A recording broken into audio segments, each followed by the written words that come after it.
Olá. Barras rígidas, reações e momento do setor.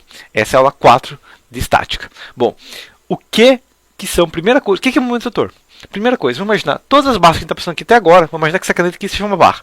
Todas as cargas, ou a carga está tracionando minha caneta, ou seja, ou ela está puxando minha caneta assim, ou ele está empurrando minha caneta assim. Ok? Até agora é sempre assim. Agora, pode acontecer uma coisa. Eu tenho minha caneta aqui, e ao invés de ter uma carga para cá, eu posso ter uma carga para cima e para baixo. Ok? Consequentemente, vou ter hipóteses onde pode gerar momento fletor na minha caneta. Ou seja, eu posso ter uma carga fora do plano da minha caneta. Então, a caneta para em 2 pontos, eu posso ter uma carga para baixo aqui. Ok? Então, isso vai se tornar o quê? Apoio de primeiro, segundo e terceiro grau também, mas vai se tornar uma barra rígida capaz de resistir momento fletor. Ok? Beleza, sabendo isso aqui então. Momento setor é dividido em apoio de primeiro grau, ok? Primeiro grau, apoios de segundo grau e apoios de terceiro grau. Esses são os apoios mais comuns. Na prática, na engenharia, a gente até consegue encontrar os outros apoios ou algum meio termo, tá? Mas o que seria o primeiro apoio de primeiro, segundo e terceiro grau? A gente vai determinar apoio de primeiro grau dessa maneira aqui, ó. Duas maneiras. Primeiro é um triângulo com bolinhas embaixo, tá? Como se fosse um carrinho, ou só uma bolinha, ok? Como que seria isso na prática? Imagina que essa caneta aqui está na minha mão, ok? Se eu segurar ela assim e eu empurrá-la para o lado, ela vai. Se eu empurrá-la para o outro lado, ela também vai. Mas a minha mão não permite que ela seja empurrada para baixo, ok? Então, a minha mão, nesse caso, é um apoio de primeiro grau.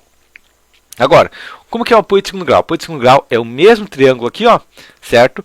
Só que esse triângulo pode ser tanto assim, com engastes aqui, tá? Então, com barras aqui, retas aqui, ou pode ser só o triângulo, tá? Qual que é a diferença? O triângulo, quando eu coloco segundo grau, é isso aqui, ó. Eu estou segurando a caneta assim.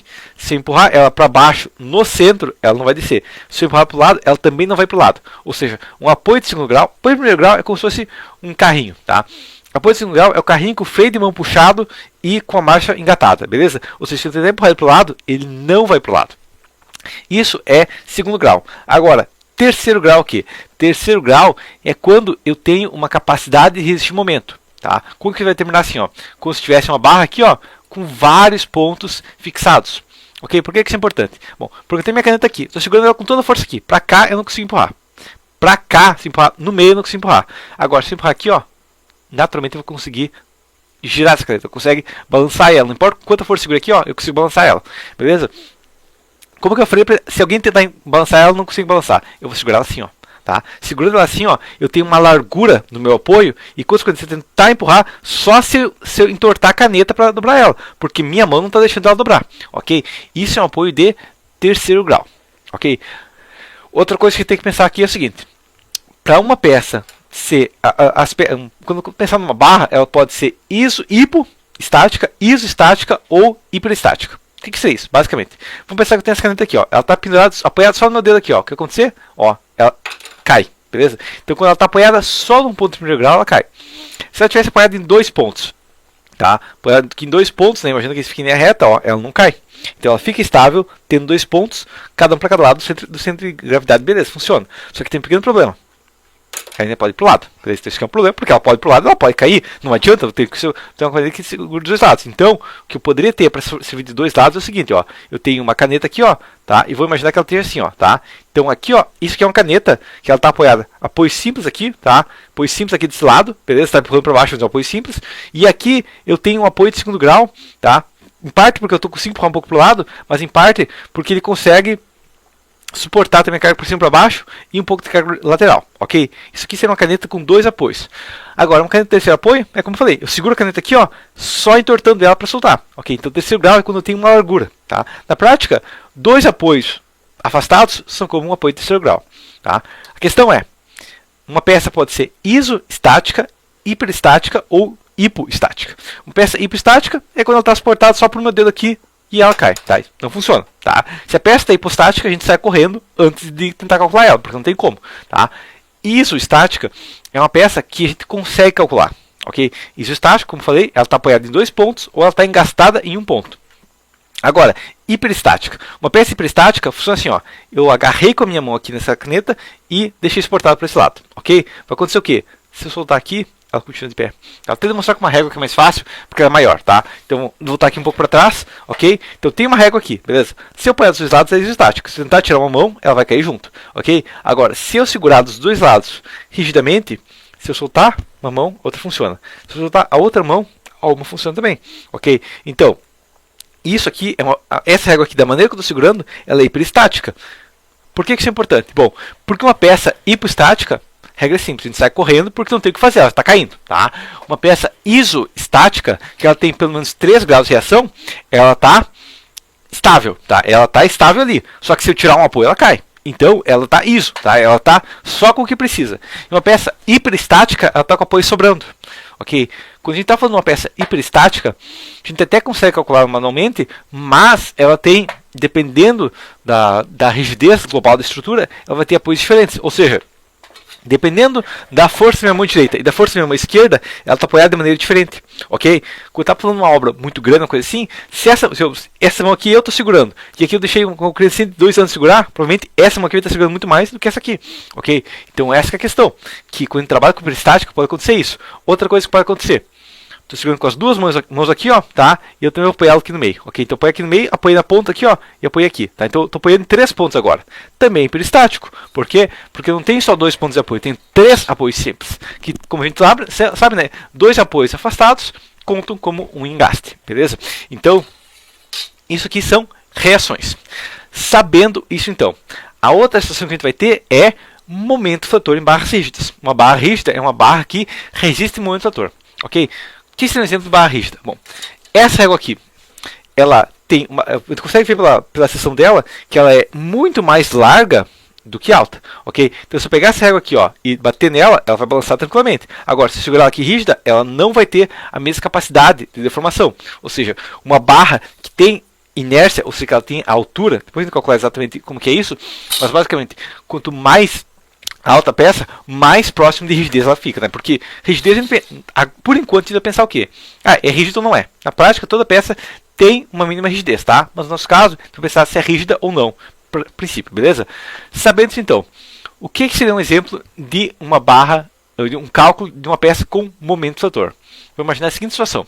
Nós temos aqui pensar aqui, ó, desenhar aqui, ó, tá? Vou fazer a seguinte situação, eu tenho um trampolim aqui, tá? E tem uma pessoa aqui, ó, que vai pular desse trampolim, tá? E esse trampolim tem 3 metros aqui, ó, e a pessoa pesa 75 quilos, ok? Então vamos imaginar a seguinte situação, quilograma força, tá? Esse é o exemplo mais simples que a gente poderia ter de momento fletor, tá? Por quê? Porque qual vai ser o momento fletor do meu trampolim, tá?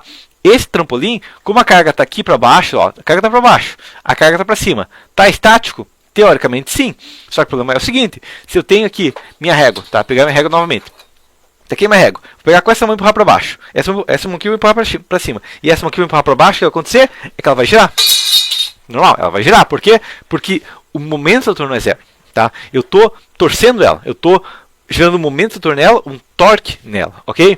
Então, ela não vai ser igual a zero, ela vai ter que, para que uma peça fique estável, o momento fator em qualquer ponto dela tem que ser igual a zero. Ok? O somatório de momentos, incluindo as reações, tem que ser igual a zero. Beleza? Então, nesse caso aqui, eu tenho uma pessoa na ponta do trampolim, vai se jogar. Vai acontecer o quê? O momento fator, que é força vezes distância. Então, o momento fator no meu apoio A, aqui, vou chamar isso aqui como sendo o apoio A, e aqui sendo o apoio B, vai ser o quê? Somatória das forças, primeiro somatório das forças em X. É igual a zero. Não tem nada de força em X, tá? Não tem nenhuma carga em X, tá? Agora, somatório de força em Y, tá? Vai ser o quê? Que a carga B, ou força B, igual, mais a força A, igual a zero, beleza? Força B é igual a menos 75 kg, mais força A, igual a 75 kg de força. Ok? Então, igual a 75 kg, igual a zero. Então, força A igual a 75 kg de força. Ou seja, a minha reação vertical no trampolim é 75 kg de força. Porém, e o momento? Porque meu trampolim está sofrendo um momento aqui, beleza? Então vai acontecer o quê? Que o somatório dos momentos em A igual a zero, tá? Que momento eu tenho em A? Primeiro momento que eu tenho em A é a força B multiplicado pela distância AB, ok?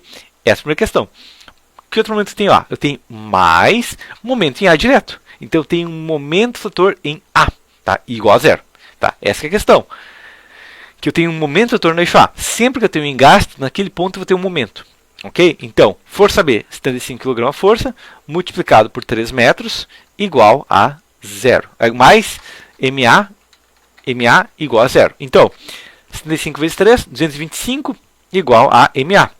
Então, a menos MA agora, jogando para o outro lado, menos MA. Então, MA igual a menos 225 kg força metro. Ok? Então, o que vai acontecer aqui é o seguinte. A minha reação MA, no ponto A, eu vou ter um momento fletor girando essa peça com 225 kg força metro negativo. Ok? Então, ele está girando no eixo, ele está puxando a peça para ficar anti-horário. Ok? Na prática, a gente sabe o quê? Que momento fletor realmente numa peça só, num ponto não existe. Então, o que a gente tem aqui na prática é o seguinte. Seria como se eu tivesse, aqui no trampolim, minha regra do trampolim, como se eu tivesse dois apoios aqui, ó. Tá? Eles estão um pouco afastados, mas esse apoio, esse pegar 225 kg força metro e dividir pela distância entre esses dois apoios, vai dar uma carga. Então, digamos que eu tenho, isso aqui tem gastado num ponto de 20 cm de largura. Então, vai ser 225 dividido por 0,2, vai ter uma carga de mais de 1000 kg aqui e mais de 1 kg para baixo aqui. Ok? Por quê? Por causa do trampolim. Entendido? Então, isso aqui seria cálculo de momento fletor de uma peça em balanço. Ok? Esse é o caso mais simples e imaginando no ponto A. Por quê?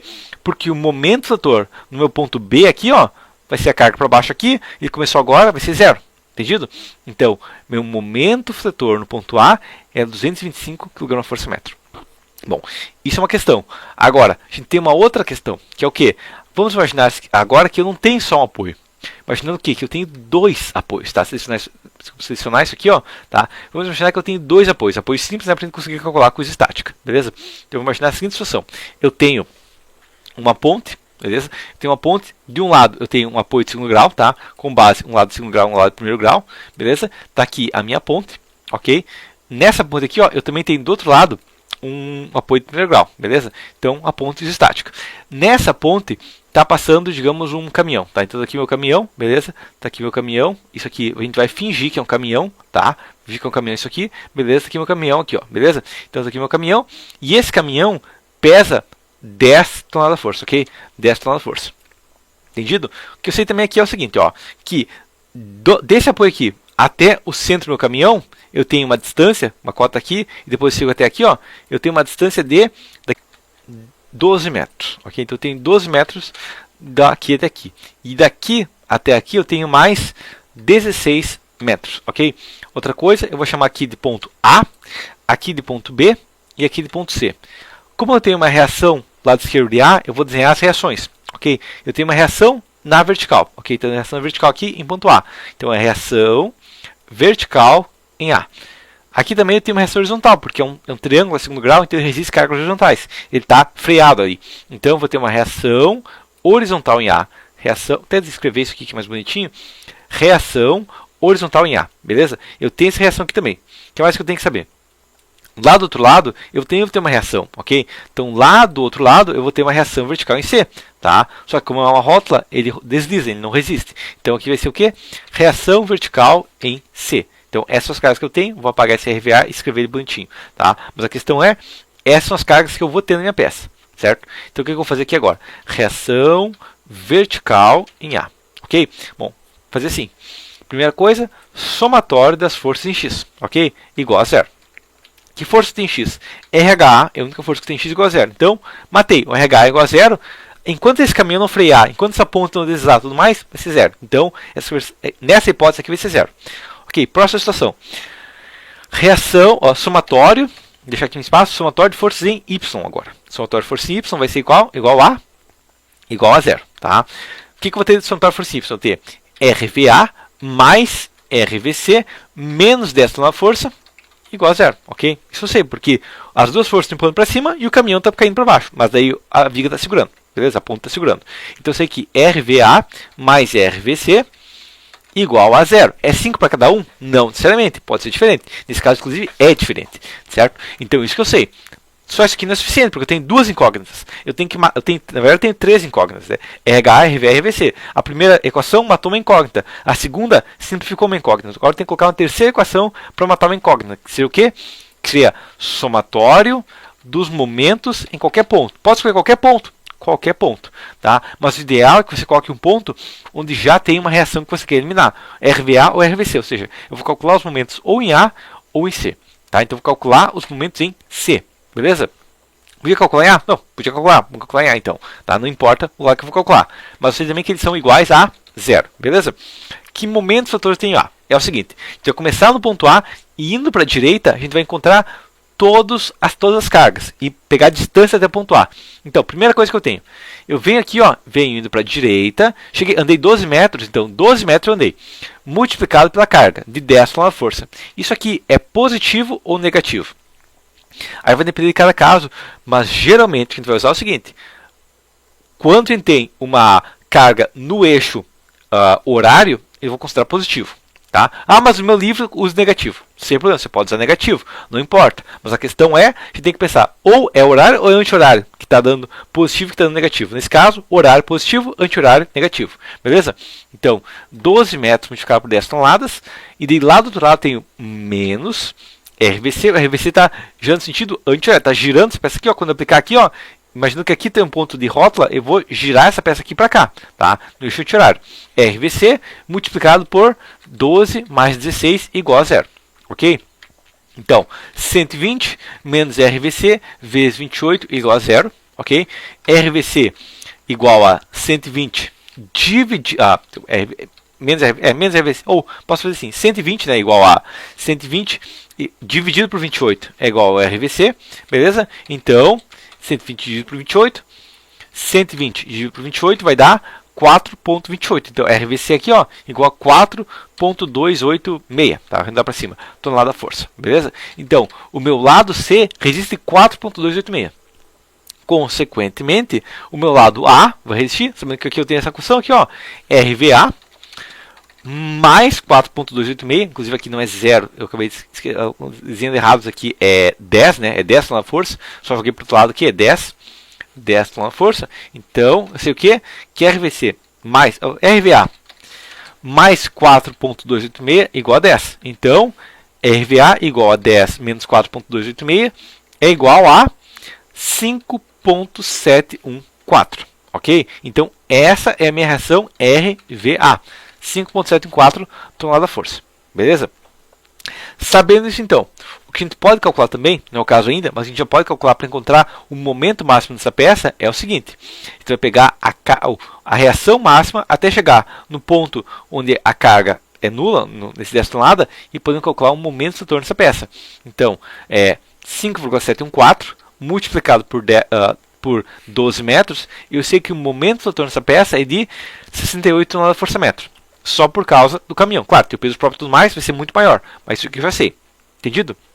Então esse é o cálculo de uma peça com momento setor. Momento setor pode acontecer em qualquer ponto. Ok? Mas tudo que a gente está pensando por enquanto é momento setor no plano. A gente está pensando em 2D. Poderia ser em 3D? Sim, poderia. Vou imaginar a seguinte situação. Aqui, digamos, nessa ponta aqui, ó, eu tenho uma barreira, tá? E vamos imaginar que esse caminhoneiro aqui está meio tchuco e ele resolveu acertar essa barreira, tá? Então ele veio aqui, ó, e acertou essa barreira nesse eixo para cá. Então ele bateu nessa barreira aqui, ó, de lado. Ele deslizou para o lado ali e bateu nessa barreira. Então aconteceu o quê? Vamos imaginar que ele, nesse impacto aqui, ó, ele gerou 50 toneladas de força. Beleza? Numa distância, numa altura de 1 metro. Ou 1,10 m, tá? 1,10 m. Vai acontecer o quê? Que essa ponte aqui vai ter claro, daí na prática aqui tem que ter um engaste no plano aqui. Nesse plano aqui daí vai acontecer o quê? Que nesse plano aqui, ó, eu vou ter que ter um engaste, tá? Ou seja, esse ponto C e esse ponto A deve resistir momento do setor. Senão essa ponte cai, tá? Ou ela vai deslizar, tá? Mas a questão é, se eu tenho 50 toneladas a uma altura de 1,10 metros, eu vou ter o quê?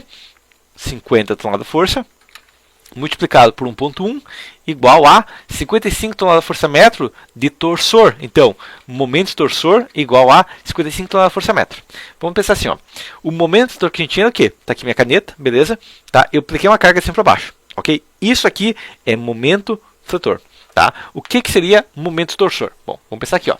Tá? Eu tenho uma caneta aqui presa na outra, beleza? Vou prender ela aqui com um elástico qualquer, tá? Mas a questão que eu tenho aqui é o seguinte, tá? Tá aqui a minha caneta, beleza?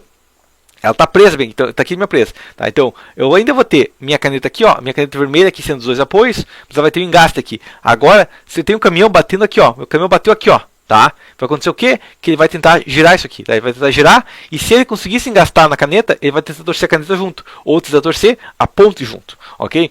Então, quando eu tenho uma carga fora do eixo da minha barra, fora do eixo bidirecional, eu posso ter momento torsor, tá? Que ele está tentando girar a minha peça, ele está tentando girar a minha ponte, ele não está tentando flexionar a minha ponte, ele está tentando girar a minha peça, tentando torcer a minha peça. Entendido? Então isso aqui é um momento torsor. Tá? Maior parte dos casos, maior parte das estruturas, a gente vai tentar eliminar esse torsor, porque ele tende a ser um esforço muito considerável. Sempre que possível eliminar, a gente vai tentar eliminar. Ok?